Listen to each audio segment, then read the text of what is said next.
আসসালামু আলাইকুম। আমন্ত্রণ জানাচ্ছি খেলাধুলার আপডেট নিউজ ট্রেন ক্রিকেটে। বিশ্বকাপের সেমিফাইনাল খেলবে যে তার দল, জানালেন বিশ্ব কিংবদন্তি ক্রিকেটাররা।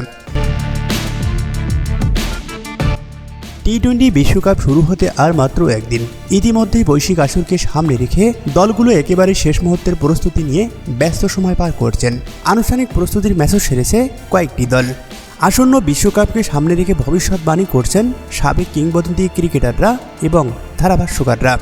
এবারের বিশ্বকাপে সেমিফাইনাল খেলবে কোন চার দল, জানালেন বিশ্ব ক্রিকেটের কিংবদন্তি cricketer Brian Lara, Sunil Gavaskar এবং ম্যাথু হেইডেনের মতো ক্রিকেটাররা।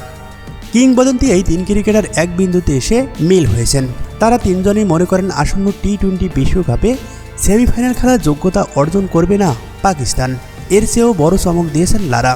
নিজের পছন্দের 4 সেমিফাইনালিস্টের জায়গায় পাকিস্তানের পরিবর্তে রেখেছেন আফগানিস্তানকে।